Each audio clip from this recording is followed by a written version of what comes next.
क्योंकि वो ही है जो उन चीजों को हमारे उन विचारों को जो हमें आगे नहीं बढ़ने देते, वो प्रभु हमसे दूर कर सकता है।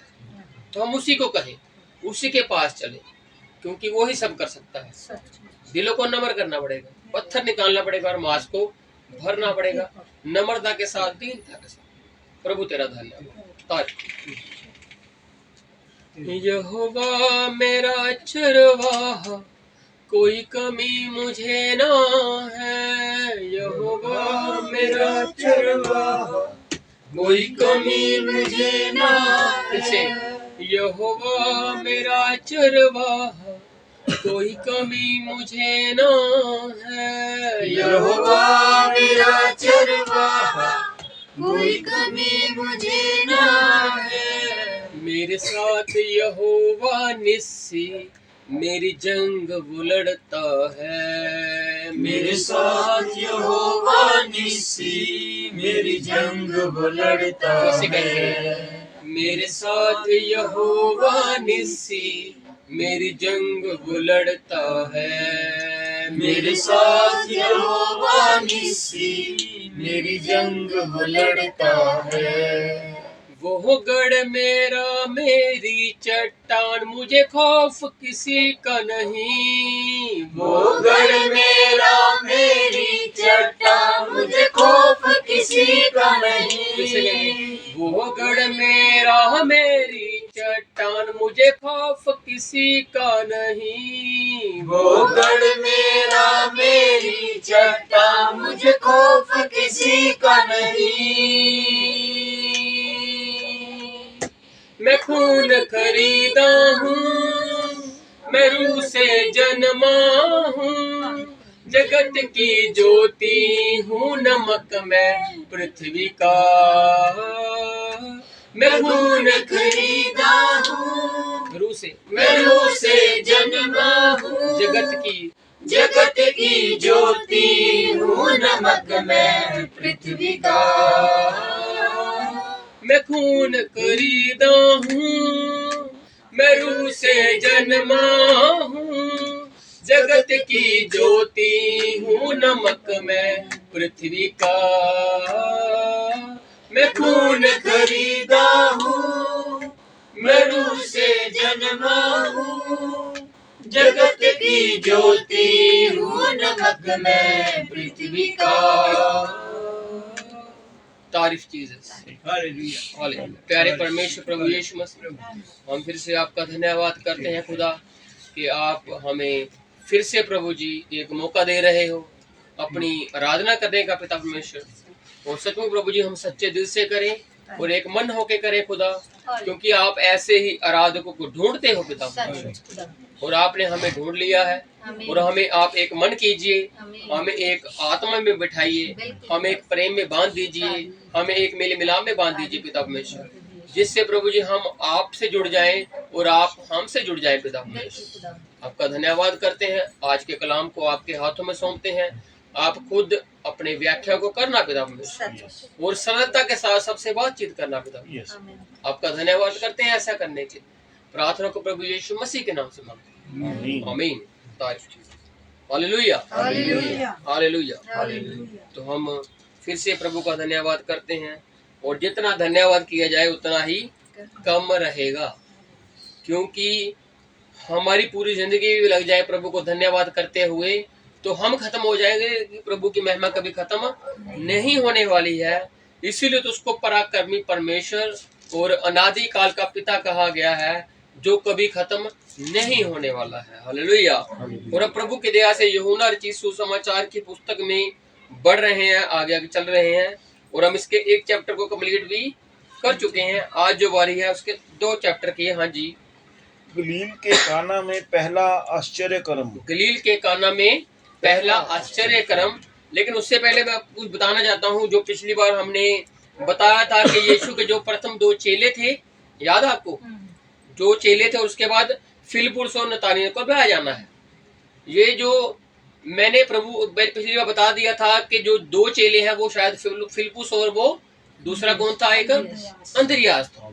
लेकिन जब मैंने फिर से उस पर रिसर्च की, जाना, तो बाद में पता लगा कि ये जो 2 चेले हैं ये अलग हैं एक का नाम आया, दूसरे का नाम नहीं आया। लेकिन काफी जो रिसर्चर्स हैं, जो काफी सर्च करने वाले, जो काफी खोजबीन करने वाले हैं, वो इसको यूहन्ना मानते हैं।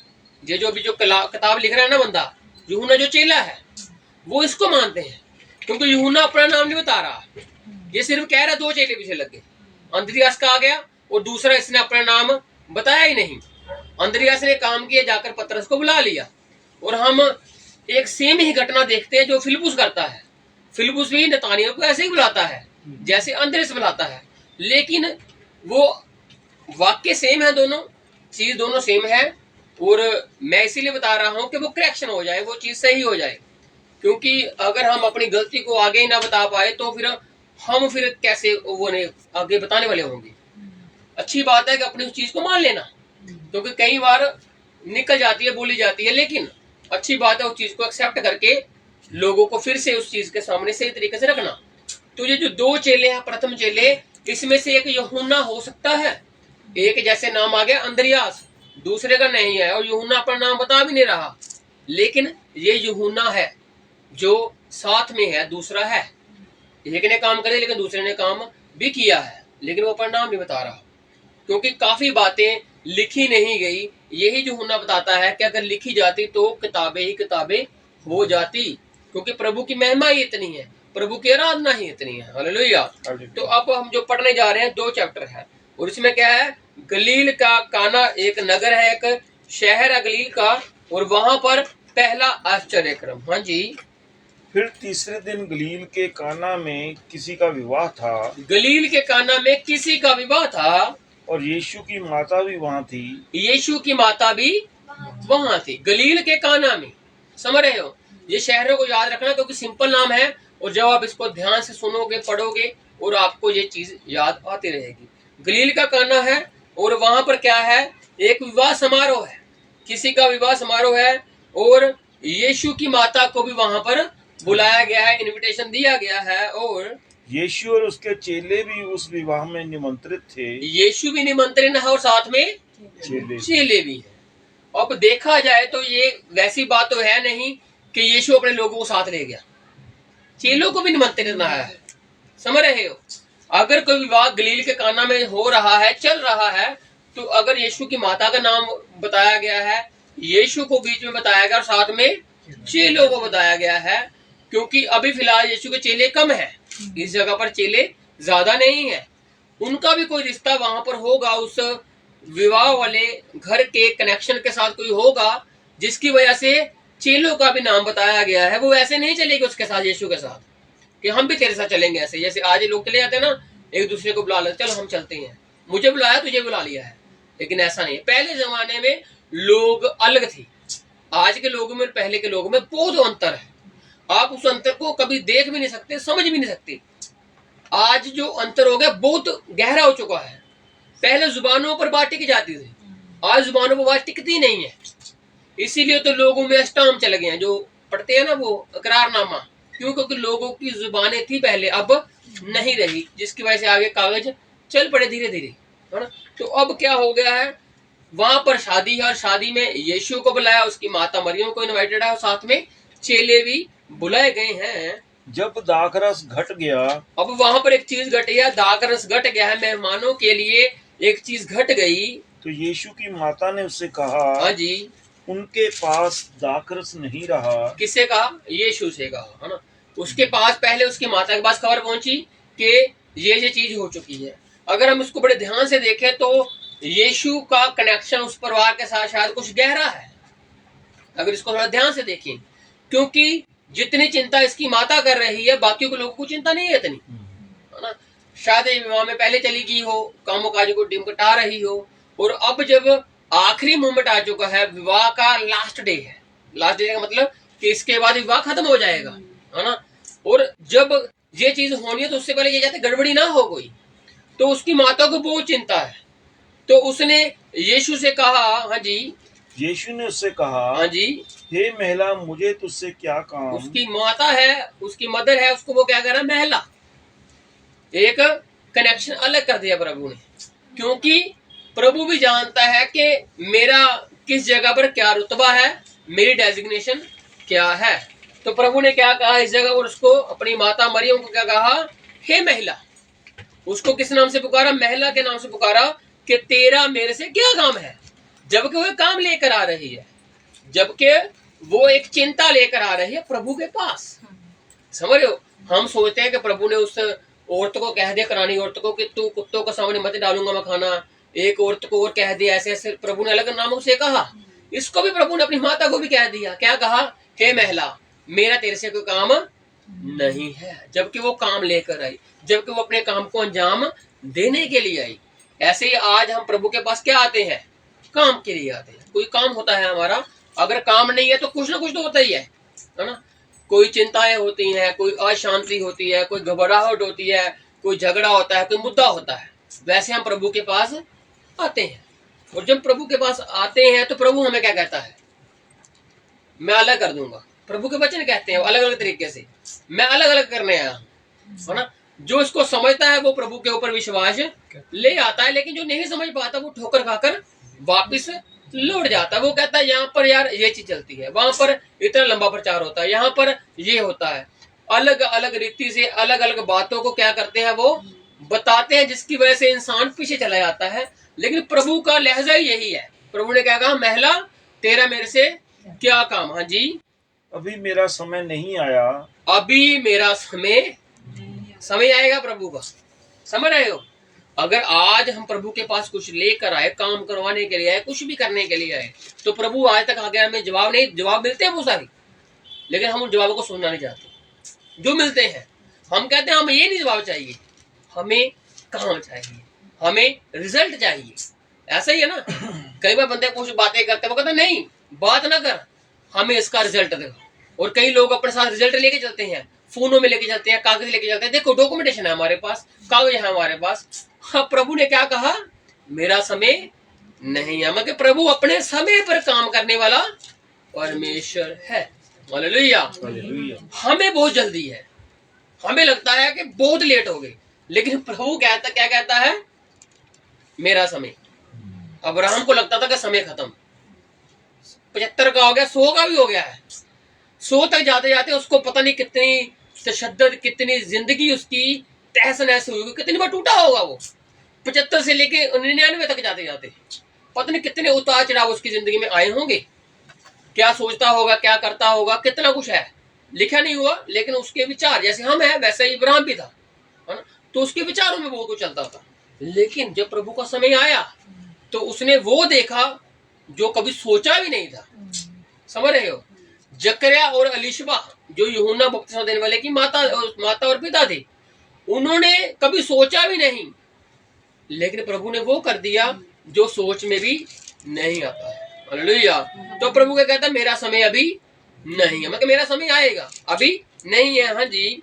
उसकी माता ने सेवकों से कहा, जो कुछ वह तुमसे कहे वही करना।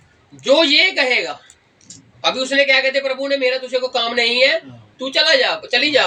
लेकिन वो खुद तो चली गई, लेकिन दूसरों को काम देगी कि मेरा काम था तुमको प्रभु तक लेकर आना। हालेलुया। अब प्रभु में जो बात सुन रहा है प्रभु की, वो टिक जाएगा। समझ रहे हो, एक बुलाया हुआ, एक चुना हुआ, एक आ गया और एक टिक गया, दोनों में फर्क है। समझ रहे हो। तो उसने क्या कह दिया अब यहाँ पर कि जैसे सेवकों से कहा, जैसे वो तुमको कहे, कौन, प्रभु यीशु मसीह कहे वैसा ही करना। हाँ जी। वहाँ यहूदियों के शुद्ध करने की रीति के अनुसार, हाँ जी, पत्थर के 6 मटके धरे थे, हाँ जी, जिनमें 2-2, 3-3 मन समाता था। जिसमें क्वांटिटी देखी जाए तो 2-2 मन, 3-3 मन समा जाता था। इतने बड़े बड़े मटके थे वो। और जब मैं इसको सर्च कर रहा था तो ये जो मटके लिखा हुआ है शुद्ध रीति करने के अनुसार, ये उनका रीति रिवाज है। किनके, यहूदियों के। 6 मटके बड़े हैं वहां पे, लिखा 6 लिखे हैं, पत्थर के 6 मटके। अब वो मटके काम आते हैं किसी चीज के लिए। उनके समय में वो क्या करते थे, जो मेहमान आते थे उनके हाथ धुलवाते थे, ऐसे वो करते थे। क्योंकि यीशु मसीह के वक्त भी ये बात आती है। अगर आप जानते हो कि जब उसके चेले बिना हाथ धोए ही क्या कर लेते हैं, खाने पर बैठ जाते, खाना खाने लगते हैं। तो प्रभु के लोग के वो क्या कहता है, उसको सदूकी फरीसी कि तेरे चेले हाथ नहीं धोते, मतलब उनका एक रीति रिवाज था। ये कानून नहीं है, लेकिन ये उनके रीति रिवाज थे। समझ रहे बात को? जो मूसा ने कानून दिए हैं उसमें ये बात नहीं है, लेकिन इन्होंने एक व्यवस्था बनाई, एक अपने रीति रिवाज बना डाले, जिसमें उन्होंने क्या कहा कि ऐसे हाथ धोकर ही हम खाना खाएंगे, ऐसे चलेंगे। तो अब उस रीति के अनुसार 6 मटके पड़े हैं वहां पे, जिसमें क्या था, बहुत मात्रा में पानी भर जाता है 6 मटकों में, क्योंकि मेहमान ज्यादा आएंगे, शादी है अब, तो लोग भी ज्यादा आएंगे और पानी भी ज्यादा लगेगा। तो अगर वो स्टोरेज में होगा तो फिर तभी लगा पाएंगे बार बार, क्योंकि उस वक्त पानी लेने दूर दूर जाना पड़ता था। तो उन्होंने पहले स्टोर करके उन चीजों को रखा हुआ है कि अब हमें किसी चीज की चिंता ना हो। लेकिन दाख रस कम हो गया है। अब जो वहां का जो उसका निर्माण करता है, दाख रस को बनाने वाला, वो भी अपने हिसाब से लेकर आया है कि इतने लोग होंगे, लेकिन लोग बढ़ गए, और जब लोग बढ़ गए तो चीज कम हो गई। लेकिन अगर आपके साथ कोई चीज कम हुई है आपकी, तो भूलिए मत, आपके साथ वो है जो कम को ज्यादा कर सकता है, जो भरपूरी में लेकर आ सकता। वो कौन है? वो प्रभु यीशु मसीह। हालेलुया। हमें चिंताएं हो जाती हैं, हमें घबराहट हो जाती है, और हम प्रभु के पास जाते हैं, प्रभु प्रभु प्रभु ये चीज हो गई है। लेकिन प्रभु अपने समय पर, जब हमारी चीज वो खत्म हो जाती है ना बिल्कुल, तब पता लगता है कि किसी चीज की घटी हुई ही नहीं, सभी क्या हुई? भरपूरी में हुई। क्यों? क्योंकि हमने जिससे कहा उसने हमारी सुनी, और उसने भरपूरी में सब कुछ क्या कर दिया? पूरा कर दिया। अब इसमें दाख रस कम हो गया है, मटकों में क्या है? पानी है ना। तो अब वो पानी भी मेहमानों के साथ साथ क्या हो गया है? खत्म हो गया है। क्योंकि अब यीशु क्या कहेगा? पानी को भरो। समझ रहे हो? आगे यीशु मसीह, क्योंकि माता क्या कह के गई है सेवकों को कि जो कहे वो तुमने करना। अब ये बात लगती है कि साथ साथ में हो गई, पानी लेकर आना, क्योंकि इतना इतना पानी समाना है वहां पर, किसने? मटकों में, तो टाइम लगेगा, समय लगेगा। इसलिए प्रभु ने कहा मेरा समय अभी नहीं आया, और जब तक मटकों में पानी नहीं भर जाएगा तब तक समय रुका हुआ है। समझ रहे हो? लोग कुछ करेंगे, प्रभु उसके बाद काम करेगा। हालेलुया। हम कहीं एकदम से कुछ नहीं, कुछ करना पड़ेगा, हमें भी कुछ मटकों में भरना पड़ेगा। मटकों के अंदर कुछ भरेंगे तब प्रभु कहेगा मेरा काम अब होगा। तो क्या उसने कहा कि जैसे वो कहे वैसे करना। 6 मटके पड़े हैं यहूदियों की रीति के अनुसार। यीशु ने उनसे कहा, मटकों में पानी भर दो। मटकों में पानी भर दो। तो उन्होंने भर दिया, सरल हो गया। लेकिन इसके पीछे की जब देखा जाए तो समय लगा है, टाइम पीरियड पड़ा है इसमें। हाँ जी। उन्होंने मुंह भर दिया, उन्होंने पूरा पूरा भर दिया उसको। हाँ जी। तब उसने उनसे कहा, अब निकाल कर भोज के प्रधान के पास ले जाओ। जो भोज का प्रधान है पहले उसको चेक कराओ, जो क्या कर रहा है, सभी चीजों को देख रेख में लेकर आ रहा है। हर कोई चीज जो बनती है पहले वो टेस्ट करता है, पहले वो चेक करता है, फिर आगे जाती है। ऐसे होता है ना, कई बार हलवाई भी ऐसे करते हैं, कहीं उस बंदे को चेक कराते हैं जो मेन बंदा मोटी होता है, जो सभी काम कर रहा है, और जो सब्जी लाकर देख रहा है, जो राशन लेकर आ रहा है, वो कह रहा है तू चेक करके देख यार ठीक बना है, क्योंकि अगर कोई गड़बड़ी होगी तो तुझे पकड़ लेंगे कि तूने अच्छे तरीके से कोई मैनेजमेंट की नहीं। तो अब जो भोज का प्रधान है, जो सभी चीजों का रखवाला करने वाला है, जिसके हाथ में सब बागडोर है, अब जब उसके पास उसने चेक कराया, हाँ जी, उसने कहा जाकर लेकर जाओ उसके पास, उसको चेक कराओ, और वे ले गए। जब भोज के प्रधान ने वह पानी चखा जो दाखरस बन गया था। क्या चखा? पानी चखा जो दाखरस बन गया था, और नहीं जानता था कि वह कहां से आया है। वो नहीं जानता था, जबकि उसको, समझ बात को, उसको बाकी चीजों का सबका पता है। वागडोर संभालने वाले को, उस मोडी को जो उस चीज का सबका प्रबंध कर रहा है, उसको सब पता है कौन सी चीज कहां से आई है, कितने पैसों में आई है, सब उसको इंतजाम है, सब उसको लिखा पड़ा है। लेकिन एक चीज जो लिखी नहीं गई, जो उसने मंगवाई भी नहीं, जो कैसे आ गई? फ्री ऑफ कॉस्ट आ गई। समझ रहे हो? फ्री में आ गई, सेटमेंट आ गई, उसको भी नहीं मालूम ये कहां से आ गई। यही तो वो बात है। हम सब क्या करते हैं? पैसों से खरीदते हैं चीजों को। समझ रहे हो? हम हर चीज क्या करते हैं? पैसों से खरीदते हैं, हर चीज का मोल देते हैं। लेकिन एक वो छुपी हुई ब्लेसिंग, एक वो छुपी हुई आशीष, जब हम आखिर तक, जब हम खाने में या किसी भी चीज में देखते हैं, कि प्रभु ने आज तक घटी नहीं होने दी, वो कभी हम सोचते नहीं है। लेकिन जब आप सोचो तो पता लगेगा कि हमने इसके ऊपर इन्वेस्ट ही नहीं किया था, समझ रहे हो। लेकिन प्रभु ने क्या किया, उसमें ब्लेसिंग, अपनी आशीष डाल दी। क्यों? क्योंकि प्रभु कैसे काम करता है, हिडन तरीके से काम करता है प्रभु, हल्का सा वो शिप कर काम करता है, समझ रहे हो। हम क्या चाहते हैं कि प्रभु काम करे, सीधा करे, लेकिन प्रभु ऐसे काम करता है कि हमारी सोचों में, हमारे विचारों में वो बात आती ही नहीं है। तो अब यहाँ पर जो भोज का वरदान है उसको भी नहीं मालूम कि ये चीज हो कैसे गई, क्योंकि जो क्वांटिटी है उसको मालूम है, खत्म हो गया उसको ये भी मालूम है, लेकिन उसको ये नहीं मालूम कि अब जो आया है ये कहाँ से आया है, क्योंकि वो इस चीज के बारे में जानता ही नहीं है। हाँ जी। परंतु जिन सेवकों ने पानी निकाला था वे जानते थे, वे ही जानते थे। हालेलुया। आज जो प्रभु के पास आकर प्रभु से कलाम ले रहे हैं, वचन को सुन रहे हैं, हम जो सेवक हैं, समझ रहे हो, हम ही जानते हैं कि ये पानी या ये वचन कहाँ से आ रहा है। हालेलुया। लेकिन हम जिनको दे रहे हैं आगे, वो नहीं जानते कि ये चीज कहाँ से आ रही है, लेकिन हम जानते हैं, समझ बात को।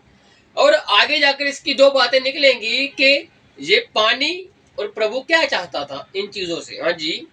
तो भोज के प्रधान ने दूल्हे को बुलाकर उससे कहा हर एक मनुष्य पहले अच्छा दाखरस देता है। हाँ जी। और जब लोग पीकर छक जाते हैं तो मध्यम देता है। हाँ जी। परंतु तूने अच्छा दाखरस अब तक रख छोड़ा है। अब उसको लगा कि ये कारस्तानी जो हुई है, ये किसने की है? सुना है आपने, किसने की है ये?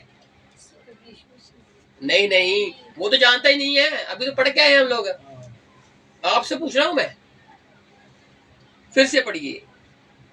हर एक मनुष्य पहले अच्छा दाखरस देता है। थोड़ी सी ऊपर लाइन रहेगी, चलो उसको पता लग जाएगा। तो भोज के प्रधान ने दूल्हे को बुलाकर उससे कहा, हाँ जी, हर एक मनुष्य पहले अच्छा दाखरस देता है जी, और जब लोग पीकर छक जाते हैं तब मध्यम देता है। परंतु तूने अच्छा दाखरस अब तक रख छोड़ा है। किसने कहा? प्रधान ने कहा। किसको कहा?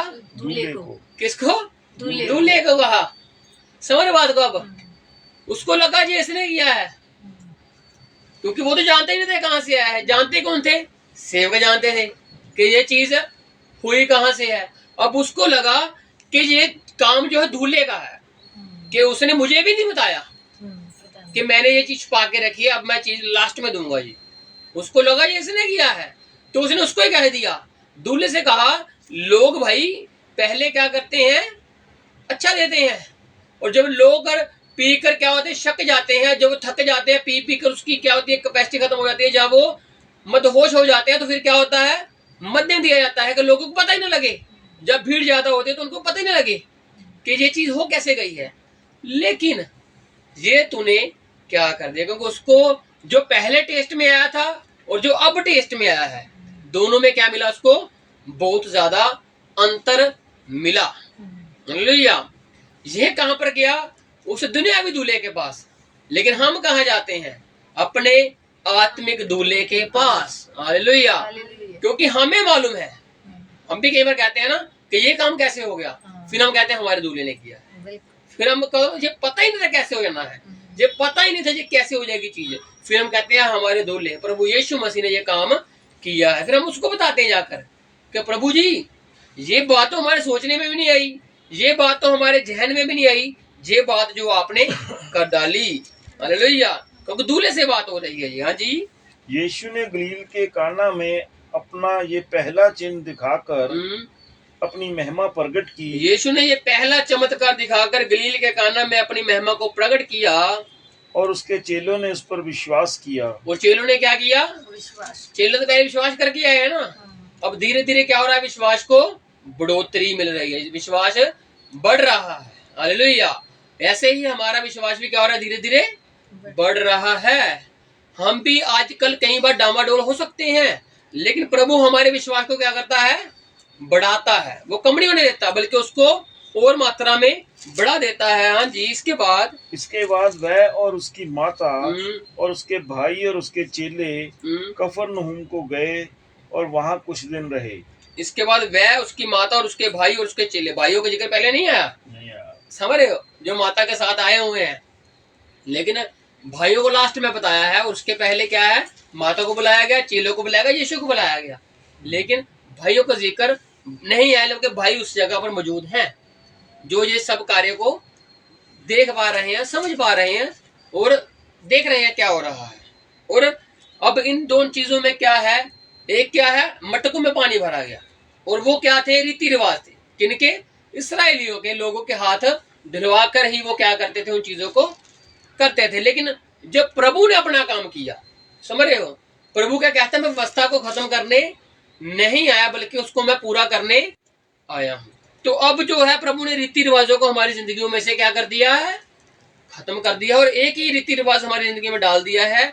हमारा परमेश्वर प्रभु यीशु मसीह ही हमारा धाम है, हमारे छिपने का स्थान है, हमारा गढ़ है, हमारा ठिकाने पाने की वही एक जगह है। हालेलुया। अब हमारा सारा दारोमदार किसके ऊपर निर्भर हो गया है, प्रभु यीशु मसीह के ऊपर निर्भर हो चुका है। जैसे कि अब हम उन चीजों को नहीं मानते जो पहले थे, पुराने रीति रिवाज, जो बुजुर्गों की हमारी देन थी। क्यों? क्योंकि वो बुजुर्गों ने खुद अपने बुजुर्गों से सुना, उसके बुजुर्गों ने बुजुर्गों से सुना, और ऐसे ऐसे बातें चलती रही, है ना। और उनकी बातों में क्या था, सिर्फ ज्ञान था। लेकिन प्रभु की बातों में क्या है, जीवन है। हालेलुया। हाथ नहीं धोए तो खाना खा लिया, तो प्रभु उस चीज को अच्छा बुरा नहीं मानता, लेकिन लोग मानते हैं कि ये बुरी बात है। क्यों? ऐसे ही समझ। लेकिन प्रभु ने इस चीज को खत्म कर दिया जब उन्होंने चेलों के हाथ धोने की बात करी थी। हाँ जी, आगे। मंदिर से व्यापारियों का निकाला जाना, मंदिर से व्यापारियों का बाहर निकाला जाना। यहूदियों का फसह का पर्व निकट था। हाँ जी। और यरूशलेम को गया। और वह कहाँ गया? यरूशलेम को गया। उसने मंदिर में बैल, भेड़ और कबूतर के बेचने वाले और सराफों को बैठे हुए पाया। देखो, यीशु मसीह फसह के दिन में, क्योंकि फसह के दिन में क्या होता था, बहुत सारे लोग, बहुत सारे यहूदी यरूशलेम में आया करते थे, और वहां पर क्या करते थे, फसह को, अपने त्योहार को मनाने के लिए इकट्ठा हुआ करते थे। क्योंकि हम जानते हैं कि ये जो फसह है, ये एक बड़ा पर्व है जिसमें प्रभु ने कहा गया है कि उन गुलामी को याद रखो जिसमें से तुमको निकाला गया। खमीरी रोटी का पर्व था। और इसमें क्या हुआ कि यरूशलेम को बहुत सारे लोग, भीड़ वहां पर इकट्ठी हुई, साथ में बैल, भेड़ बकरियां, कबूतर के बेचने वाले, सराफों के बैठे हुए। कहाँ बैठे हुए हैं ये? मंदिर के आंगन में बैठकर अपने व्यापार को कर रहे हैं। तब उसने रस्सियों का कूड़ा बनाकर सब भेड़ों और बैलों को मंदिर से निकाल दिया। क्या कर दिया? प्रभु ने उनको निकाल दिया। जबकि देखो, ये घटना हम मत्ती में पढ़ते हैं तो ये बहुत लास्ट में आती है जाकर, जब प्रभु का क्या होता है, क्रूसिफिकेशन के दिन होते हैं, तब वो चीज करता है। लेकिन प्रभु ने ये बात हर बार करी है जब उसको ये चीज लगी कि मैंने करनी है, क्योंकि उसको अपने पिता के घर की याद दिलाती है कि मेरे पिता के घर को तुमने क्या बना डाला है। आज भी प्रभु यही चीज कहता है कि जब तुम भवन में आए हो तो कैसे आना है? चौकसी के साथ आना है, सावधानी के साथ आना है। उसने मूसा को कहा है, मूसा अपनी चप्पल को साइड उतार दे, क्योंकि तू जिस स्थान पर खड़ा है या बैठा है वो क्या है? अति पवित्र स्थान है। हालेलुया। कहने को स्थान सिंपल ही होता है, लेकिन यहाँ पर प्रभु आ जाता है, वो जगह अपने आप क्या होती है? अति पवित्र स्थान बन जाती है। क्योंकि जहां पर प्रभु का वास होगा वो जगह क्या हो जाएगी? खुद ब खुद निर्मल हो जाएगी, खुद ब खुद शुद्ध हो जाएगी। तो अब इन्होंने उस शुद्ध स्थान को, जो कभी शुद्ध हुआ करता था, उसको क्या कर दिया है? अपने ही रीति रिवाजों को लेकर, अपने उन चीजों को लेकर व्यापार का साधन बनाकर इन्होंने तानों को ले लिया, और जिन्होंने रिश्वत ज्यादा दी उनके अड्डों को लगा डाला। इसमें यहूदी लोग कम है और बाहर के लोग ज्यादा व्यापार करने आते हैं, और उनके ऊपर टैक्स इतना है, जब इनके ऊपर टैक्स है तो वो आगे भी लोगों से ज्यादा ही पैसे लेते हैं। समझ रहे हो? पैसा बढ़ रहा है। अगर आपसे कोई कुछ लेता है तो आप उससे थोड़ा ज्यादा लोगे कि मुझे भी कुछ कमाई हो। तो वैसे मंदिर को टैक्स जाता था, वैसे रोम को टैक्स जाता था, जिसकी वजह से क्या हुआ? टैक्स बढ़ रहा है। और टैक्स बढ़ रहा है तो कबूतरों को लेना, भेड़ बकरियों को लेना, उसका क्या हो रहा है? दाम भी बढ़ रहा है। जब दाम बढ़ रहा है तो जो गरीब लोग हैं वो कैसे लेंगे? अमीर तो ले लेगा, जिसके पास सराफ है, जिसके पास पैसे है, वो तो ले लेगा, लेकिन जो गरीब है उनके लिए क्या होगा? इसलिए प्रभु ने कहा था जिसके मेंबर कम है वो क्या करे? साथ वाले को इकट्ठा कर ले। हालेलुया। आज हमें अपने साथ वालों को इकट्ठा लेकर क्या करना है? आगे बढ़ना है, मसीह में बढ़ना है, विश्वास में बढ़ना है, प्रेम में बढ़ते रहना है। तो अब यहाँ पर उसने एक रस्सी का कोड़ा बनाया, हाँ जी, और सराफों के पैसे बिखेर दिए। सबको उसने क्या कर दिया? निकाल दिया, भेड़ बकरियों को छुड़वा दिया, आजाद कर दिया और उनके पैसों को बिखेर डाला और पीढ़ों को उलट दिया। और जो उनके पीढ़े लगे थे, जिनके ऊपर उन्होंने सामान रखा हुआ था, उनको भी उल्टा डाला। और कबूतर बेचने वालों से कहा इन्हें यहाँ से ले जाओ। जो कबूतर बेच रहे हैं वो तो व्यापार कर रहे हैं, लेकिन वो व्यापार कैसे कर रहे हैं? अनुचित ढंग से कर रहे हैं और उस स्थान में कर रहे हैं जहां पर उनको करना नहीं है। समझ रहे हो? एक स्थान है, एक चीज है, और वहां पर उसने क्या कहा कि इनको ले जाओ, मेरे पिता के घर को व्यापार का घर मत बनाओ। क्या ना बनाओ? व्यापार का घर। जैसे आजकल बहुत सारा व्यापार चल रहा है, चर्चों में भी व्यापार चल रहा है, सभी जगह, तो सभी जगह ही है। हम फिर उस चीज को नहीं छिपा सकते, वहां पर ना चले। तो अगर ये चीज चर्चों में चल चुकी है, बढ़ चुकी है, तो प्रभु इनको बहुत जल्दी बाहर भी निकालने वाला है और कहने वाला है कि निकल जाओ तुम यहाँ से, क्योंकि मेरे पिता के घर को तुमने क्या बना दिया है? व्यापार का घर बना दिया। जबकि ये घर किस चीज को होना चाहिए? प्रार्थना का घर होना चाहिए। हालेलुया। और प्रार्थना कैसे होनी चाहिए? Free of cost. और ये प्रार्थना करवाने का या उस भेड़शाला में जाने का क्या करते हैं? सब कुछ पैसों में चल रहा है, वीआईपी चीजों के साथ चल रहा है। जिनके पास पैसा वो तो आगे बढ़ रहे हैं, तो जिनके पास पैसा ही नहीं है उनको क्या कर रहा है? दुक्कारा जा रहा है, उनको साइडलाइन किया जा रहा है। इसीलिए तो मसीह आया, क्या करने के लिए? लोगों को बताने के लिए कि हम सब क्या हैं? एक ही हैं। हालेलुया। प्रभु ने ही बताया आकर कि हम क्या हैं? एक हैं। बाकियों ने क्या बताया? हम अनेक हैं। लेकिन प्रभु ने बताया हम एक ही हैं, एक से निकले हैं, एक में चले जाएंगे, इसलिए एक को हम मानते हैं। तो उसने क्या किया? मेरे पिता के घर को तुम लोगों ने व्यापार का साधन बना दिया। अगर उसने वहां पर कहा तो आज भी ये चीज लागू होती है, क्योंकि वचन कभी क्या नहीं होता? खराब नहीं होता, जहाँ इसको क्या कहते हैं? बेया नहीं होता, है ना? ये ताजा का ताजा ही रहता है। समझ रहे हो? कई बार हम अक जाते हैं इस चीज को खाते खाते। इस चीज को समझना आप। हम कल देख रहे थे वचन भाई सोनू के घर में, जो इजराइलियों के पास मन्ना आता था, इजराइलियों के पास भी आता, तो साथ में मिली जुली भीड़ थी जो मिस्र से निकली थी, उनके पास भी मन्ना आता था। और वचन कहता है एक ही मन्ना आता था, मतलब कि एक ही खाना आता था, और वो खा खा कर क्या हो गए थे? अक गए थे। और फिर उनको क्या याद आई? मिस्र की चीजों की याद आई। वहां की मछली, वहां के तरबूज, वहां का लहसुन, वहां का धनिया, उनको वहां का याद आया, क्योंकि वो अक चुके हैं। आज भी मसीह जगत में लोगों के साथ यही हो रहा है। वो सोचते हैं यूहन्ना की किताब बहुत बार पढ़ी हुई है, मत्ती पढ़ ली हुई है, क्या पढ़े इसमें, क्या देखे इसमें। लेकिन ये वो वचन है जो कभी बेया नहीं होता, जिसमें कोई कीड़ा नहीं पड़ता। इसको जब भी पढ़ोगे आप एक नया प्रकाश, एक नया प्रभु का उद्धार करता ही पाओगे। इसमें एक नई पहचान पाओगे आप। इसलिए इन्होंने क्या किया? व्यापार को साधन बना लिया। क्यों? क्योंकि ये थक चुके थे एक ही चीज को कर करके। तो इसलिए हमने, अगर एक मन्ना हमें मिल रहा है तो हमें धन्यवाद करना है प्रभु का, कि प्रभु तेरा धन्यवाद कि तू हमें आज भी अपने मन्ने में से खिला रहा है। ना कि ये कहे कि प्रभु वो सुन लिया, निकोदेमुस की बात सुन ली, सामरी की बात सुन ली, अब हमें नहीं, वो ना बता, हमें कुछ और बता। तो प्रभु कहेगा कि ऐसा नहीं चलेगा, जो मैं बता रहा हूं वो तुमको सुनना ही पड़ेगा। क्योंकि हर चीज में क्या है? प्रभु का एक नया जीवन का स्रोता है जो प्रभु देना चाहता है। तो उसने क्या कहा? हाँ जी, कि मेरे पिता के घर को व्यापार का घर मत बनाओ, प्रार्थना का घर ही रहने दो। तब उसके चेलों को स्मरण आया, हाँ जी, कि लिखा है तेरे घर की धुन मुझे खा जाएगी। देखो, चेलों को याद आया कि प्रभु ऐसा क्यों कर रहा है। अगर प्रभु ने स्टेप उठाया तो क्यों उठाया है? तो चेलों को याद आया कि ये वचन में लिखा हुआ है, क्योंकि प्रभु ने ये बात बोली है। चेलों को तब याद आई है, समझ रहे हो? तो उसमें लेकर लिखा है तेरे घर की धुन मुझे खाई जा रही है, मुझे तेरे घर की धुन खाई जा रही है। और यहाँ पर जब आ रहा हूं तो मुझे तेरे घर की आवाज जो है वो सुनाई नहीं दे पा रही। समझ रहे हो?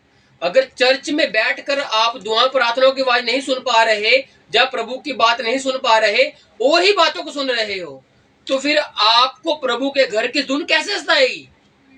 समझ रहे हो? उसके जो धुन है तभी आ पाएगी जब उसमें से धुन वाली आवाजें आएंगी। जब आवाजें ही और आ रही हैं तो फिर आपके कान में वो आवाज कैसे जाएगी जो जानी चाहिए? समझ रहे हो? इसलिए प्रभु कहता है मेरा घर प्रार्थना का घर है। जब आए हो तो प्रार्थना कीजिए वहां पर बैठकर, ना कि और बातों को कीजिए। और बातों करोगे तो और बातें जब जाएंगी तो उसकी धुन फिर नहीं सता पाएगी। इसलिए धुन एक आनी चाहिए, और वो धुन आनी चाहिए प्रभु के नाम की, प्रभु के वचन की। हाँ जी। इस पर यहूदियों ने उससे कहा, यहूदियों ने उससे कहा, तू जो यह करता है तो हमें कौन सा चिन्ह दिखाता है? अगर तू जो कर रहा है, बहुत बातें हुई यहाँ पे, एक ही बात लिखी है, उसने उल्टा दी। उसने कह दिया कि मेरे पिता के घर को तुम लोगों ने ये क्या बना दिया, ऐसा लिखा बस। लेकिन बहुत बातें हुई हैं इसमें। और क्या कहा यहूदी ने? क्या कहा? तू जो ये करता है तो हमें कौन सा चिन्ह दिखा सकता है कि हम माने कि तुझे धुन सता रही है? हम चाहते हैं कि तू हमें बता फिर भाई कि तेरे पास कौन सी ऐसी एक शक्ति है, अपरंपार शक्ति है जो तेरे अंदर धुन है, जो हमें नहीं सुनाई दे रही, तुम्हें सुनाई दे रही है। हमें भी सुना। हाँ जी, चिन्ह दिखा कोई ऐसा। यीशु ने उनको उत्तर दिया, हाँ जी, इस मंदिर को ढा दो। क्या करो? ढाओ इस मंदिर को। हाँ जी, और मैं इसे 3 दिन में खड़ा कर दूंगा। क्या करूंगा? चिन्ह दिखाऊंगा। समझ रहे हो? चिन्ह दिखा। इसलिए प्रभु एक जगह में कहता है, कहता कि इस पीढ़ी के लोग बुरे हैं। क्यों बुरे हैं? ये चिन्ह मांगते हैं। ऐसे ही ना प्रभु ने कहा। तो ये बात बात पर चिन्ह मांगते थे प्रभु से आकर, तो यहाँ पर भी चिन्ह मांगा गया। प्रभु क्या कहता है? ढा दो इस मंदिर को और मैं क्या करूंगा? इसको 3 दिन में खड़ा कर दूंगा। मेरे जो चिन्ह है। हाँ जी। यहूदियों ने कहा, इस मंदिर के बनाने में 46 वर्ष लगे हैं। हाँ, जो प्रभु बता रहा है वो नहीं सुन रहे। ये एक इतिहास को उठा लिया इन्होंने कि इस मंदिर को बनाने में क्या हुआ है, 46 वर्ष लगे हैं। समझ रहे हो? अगर इन्होंने कहा प्रभु तो हमें चिन्ह दिखा, तो प्रभु भी चिन्ह दिखाएगा ना। समझ रहे हो? जबकि प्रभु जो मंदिर की बात कर रहे हैं वो आगे जाके पता लगेगा कौन से मंदिर की बात कर रहा है। समझ रहे हो? क्योंकि प्रभु एक सिंबॉलिक लैंग्वेज में बात करता है, उसकी एक अलग भाषा है और जो हमें समझ नहीं है। तो क्या कहते? मंदिर को ढा दो। अगर वो चिन्ह चाहते तो वो करते, लेकिन उन्होंने क्या किया? आगे सवाल रख दिया कि इसको बनाने में तो भाई 46 साल लगे हैं और तू 3 दिन में इस चीज को कैसे अंजाम दे देगा? हाँ जी। और क्या तू उसे 3 दिन में खड़ा कर देगा? क्या तू उसे 3 दिन में खड़ा कर देगा? परंतु उसने अपनी देह के मंदिर के विषय में कहा था। परंतु उसने अपनी देह के, ये उनको नहीं बताया प्रभु ने, क्योंकि ये चेला लिख रहा है। समझ रहे हो? ये हमें बताया गया है कि प्रभु अपने देह के विषय में बात, क्योंकि प्रभु मंदिर इसको भी कहता है और ये व्यवस्था में भी बातें हैं कि तुम मंदिर हो, ये लिखी हुई है बातें उसमें भी, लेकिन ये उस चीज से अनजान है। अब इनके आंखों हो गया कि जो चीज है उसी को क्या करते हैं, मानकर बैठे हुए। और उन्होंने कहा कि 46 वर्ष लग गए इस मंदिर को बनाने में, तो तू कैसे खड़ा कर सकता है? लेकिन प्रभु अपने देह के विषय में ये बात कर रहा था। हाँ जी। अतः जब वह मुर्दों में से जी उठा, अब बात कहां पर चलेगी? बिल्कुल आखिर में, क्योंकि वो ये जो बात लिखी है ना यहाँ पर, परंतु उसने अपने देह के मंदिर के विषय में कहा।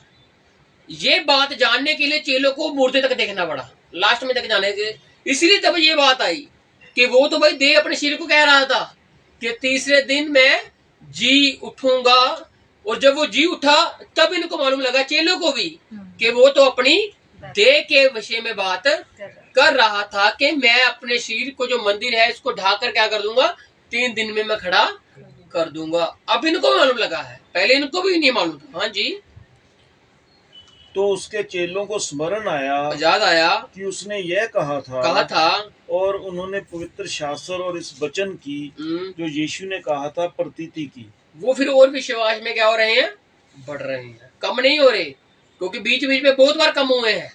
यीशु मसीह के जाने के बाद जब वो 40 दिन बाद इनके बीच में रहता है, उससे पहले ये गड़बड़ा जाते हैं और ये अपने कामों में भी लग जाते हैं, विश्वास से हल्का सा साइड हो जाते हैं। लेकिन प्रभु इनको फिर भी बार बार विश्वास में लेकर आता है। इन्होंने क्या कहा? पवित्र शास्त्र और उस वचन की जो यीशु ने कहा था, क्या की? फिर प्रतीति की, उस पर विश्वास लाया, ईमान लाया। हाँ जी। यीशु मनुष्य के मन को जानता है। यीशु मनुष्य के मन को जानता है। हाँ जी। जब वह यरूशलेम में फसह के समय पर्व में था, हाँ जी, तो बहुतों ने उन चिन्हों को जो वह दिखाता था देखकर उसके नाम पर विश्वास किया। देखकर उसके नाम पर विश्वास किया। जो फसा के समय में वो चिन्ह दिखाता था, क्या दिखाता था लिखा नहीं है, लेकिन वो चिन्ह दिखाता था, लोगों के साथ बड़े बड़े कामों को करता था। क्योंकि जब उसने नतनएल को बुलाया, उसने कहा था कि तू बड़े बड़े कामों को देखने वाला है, मैंने तुझे तेरा नाम लेकर बुलाया, ये तो बात कुछ भी नहीं है, तू मेरे साथ चल और देख, मैं बड़े बड़े कामों को करने वाला हूं। तो अब ये वही बड़े बड़े काम है जिनको देखकर बहुत सारे लोगों ने उस फसा के पर्व में ही क्या किया, ईमान लेकर आ गए, उसके नाम पर क्या किया, विश्वास किया। परंतु यीशु ने अपने आप को उनके भरोसे पर नहीं छोड़ा, क्योंकि वह सबको जानता था। यीशु किसी के ऊपर डिपेंड नहीं था। हमारे दूसरे शब्दों में ये है कि उसको ये नहीं था कि इतने लोग मेरे पीछे चल चुके हैं और मैं इन्हीं पर निर्भर हो जाऊंगा। नहीं, उसको मालूम है, उसने अपने फोकस को हटाया नहीं, उसने अपने एम को हटाया नहीं। उसका जो एम था, उसका जो फोकस था कि मैं अपने पिता के काम को करने आया हूँ, वो लोगों की प्रशंसा से फूला नहीं, वो लोगों की प्रशंसा से ऐसे फूल नहीं किया कि वाह वाह वाह मेरी इतनी बढ़ाई हो चुकी है, मैं तो इतना बड़ा हो चुका हूँ। नहीं, क्योंकि वो अपने आप को बड़ा करने आया ही नहीं। इसलिए उसने क्या कहा कि उसने क्या किया, अपने आप को लोगों के भरोसे छोड़ा ही नहीं। उसको मालूम था जिसने मुझे भेजा है उसने मुझसे क्या क्या काम करवाने हैं। आज हमें भी जो जो पिता ने भेजा है, हमें क्या क्या काम करने हैं, हमें उसके ऊपर फोकस रहना है, ना कि इसके ऊपर कि हम किसी पर निर्भर हो जाए। हमें किसी पर डिपेंड होना ही नहीं है। हमें अगर डिपेंड होना भी है तो प्रभु के ऊपर, प्रभु की बातों के ऊपर क्या होना है, निर्भर होना है। क्योंकि प्रभु क्या करता है, मनुष्य के मनों को जानता है। क्योंकि लिखा हुआ है उसने किसी के ऊपर अपने आप को नहीं रख छोड़ा, क्योंकि वह सबको जानता है। आज हम भी क्या करते हैं, सबको जानते हैं और हम अपने आप को क्या करते हैं, दूसरे के ऊपर निर्भर नहीं छोड़ते। अगर छोड़ते हैं तो एक दिन आपको धोखा ऐसा मिलेगा, आप फिर बाद में कहोगे नहीं करना चाहिए था मुझे ऐसा। लेकिन उससे पहले अगर पता लगा है तो आप किसी के ऊपर निर्भर होने के बजाय प्रभु के ऊपर निर्भर हो जाइए। क्योंकि प्रभु का वचन यही कहता है, प्रभु खुद भी कहता है कि वो सबको जानता था। हाँ जी, और उससे आवश्यकता ना थी हाँ जी, कि मनुष्य के विषय में कोई गवाही दे। प्रभु को कोई जरूरत नहीं थी। क्या जरूरत नहीं थी? कि वो मनुष्य के विषय में गवाही दे, क्योंकि वो मनुष्य को जानता है। समझ रहे हो, वो किसी मनुष्य की गवाही नहीं देता कि ये मनुष्य अच्छा है या ये वैसा है या वे वैसा है। क्यों? क्योंकि वह जानता है मनुष्य को। और क्या लिखा है, और उसे आवश्यकता जरूरत ही नहीं थी कि मनुष्यों के विषय में कोई गवाही दे, क्योंकि वह आप ही जानता था कि मनुष्य के मन में क्या है। उसको गवाही देने की जरूरत ही नहीं है। क्यों? क्योंकि वो जानता है। क्योंकि टॉपिक क्या है, यीशु मनुष्य के मन को जानता है। अगर आज हमें लगता है कि हमें कोई नहीं जानता, तो कोई लोग नहीं जानते होंगे, लेकिन प्रभु यीशु जानता हमें भी, हमारे मन को भी। समझ रहे हो, हम हमारा मन, इसीलिए दाऊद कहता है, हे मेरे मन यहोवा को धन्य धन्य कह, जो कुछ भी मुझ में है वो प्रभु को धन्य कहे। क्योंकि हम भी हैं और हमारे अंदर एक मन भी है, इसलिए प्रभु हमें भी जानता है और हमारे अंदर चल रहे मन के विचारों को भी वो जानता है। इसलिए वो किसी मनुष्य की गवाही नहीं देता, और किसी किसी की तो वो गवाही भी देता है। अय्यूब को कहता है ना, उसने कहा, शैतान को कहा कि जा ले परीक्षा उसकी जाकर। क्यों? क्योंकि वो जिसको जानता है और उसकी वो क्या करता है, प्रशंसा भी, महिमा भी करवाता है। तो इसलिए प्रभु मनुष्य के मन को जानता है और उसको आवश्यकता नहीं है कि वो मनुष्य के विषय में कोई गवाही दे, क्योंकि वह आप ही जानता था कि मनुष्य के मन में क्या है। हालेलुया। आज हम नहीं जानते मनुष्य के मन में क्या है, लेकिन हमारा चेता, हमारा सृष्टिकर्ता प्रभु यीशु मसीह क्या करता है, जानता है कि मनुष्य के मन में क्या चल रहा है। हालेलुया। तो आइए आज हम इसको 2 चैप्टर को यहीं पर क्लोज करते हैं, और जो हमारा अगला 3 चैप्टर है वो हम प्रभु के दया से अगले शुक्रवार को देखेंगे। तो आज हमने इसको प्रभु के दया से जाना है। तो हम नहीं जानते कि मनुष्य के मन में क्या है, लेकिन हमारा प्रभु वो सब जानता है। हालेलुया। इसलिए हमें निर्भर नहीं होना किसी के ऊपर, हमें निर्भर होना है तो प्रभु के ऊपर ही निर्भर होना है। तो तीसरा चैप्टर जो यीशु और निकोदेमस की बातचीत है वो हमने बहुत बार पढ़ी हुई है, उसको हम अगले शुक्रवार को भी प्रभु के दया से ही पढ़ेंगे और जानेंगे कि प्रभु इस वार्तालाप में हमसे फिर से क्या बात करता है। तो वही आंखों को बंद करते हैं और उस प्रभु का धन्यवाद करते हैं, प्रभु के नाम की महिमा करते हैं। तारीफ धन्यवाद। यहोवा के हाथों की रचना में हूँ, जयवंत होके सदा मैं चलूं। यहोवा के हाथों की रचना में हूँ, जयवंत होके सदा मैं चलूं। यहोवा के हाथों की रचना में हूँ, जयवंत होके सदा मैं चलूं। यहोवा के हाथों की रचना में हूँ, जयवंत होके सदा मैं चलूं। मेरी रगों में यीशु का लहू, हर पल मैं तारीफ उसकी करूं। मेरी रगों में यीशु का लहू, हर पल मैं तारीफ उसकी करूं। सब बातें मिलकर मेरे लिए भलाई पैदा करें। सब बातें मिलकर मेरे लिए भलाई पैदा करें। सब बातें मिलकर मेरे लिए भलाई पैदा करें। सब बातें मिलकर मेरे लिए भलाई पैदा करें। मैं खून खरीदा हूँ, मैं रूह से जन्मा हूँ, जगत की ज्योति हूँ, नमक मैं पृथ्वी का। मैं खून खरीदा हूँ, मैं रूह से जन्मा हूँ, जगत की ज्योति हूँ, नमक मैं पृथ्वी का।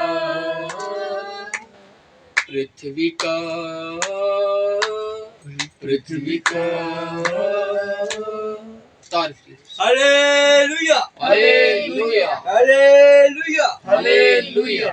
तो आंखों को बंद ही रखेंगे, स्वर्गीय प्रार्थना भाई जगजीत के साथ करेंगे। हे हमारे पिता, हे हमारे पिता, तू जो स्वर्ग में है, तू जो स्वर्ग में है, तेरा नाम पवित्र माना जाए, तेरा नाम पवित्र माना जाए, तेरा राज्य आए, तेरा राज्य आए, तेरी इच्छा जैसे स्वर्ग में पूरी होती है, जैसे स्वर्ग में पूरी होती है, वैसे पृथ्वी पर भी हो। वैसे पृथ्वी पर भी हो। हमारे दिन भर की रोटी आज हमें दो, हमारे दिन भर की रोटी आज हमें दो। और जिस प्रकार हमने अपने अपराधियों को क्षमा किया है, अपने अपराधियों को क्षमा किया है, वैसे तू भी हमारे अपराधों को क्षमा कर। वैसे तू भी हमारे अपराधों को क्षमा कर। हमें परीक्षा में ना ला, परंतु बुराई से बचा, क्योंकि राज्य, पराक्रम और महिमा सदा तेरे ही है। आमीन। आमीन। प्रभु यीशु मसीह का प्रेम, उसके संगति और उसका फजल भरा हाथ हमारे साथ यूं ही बना रहे। आमीन। तो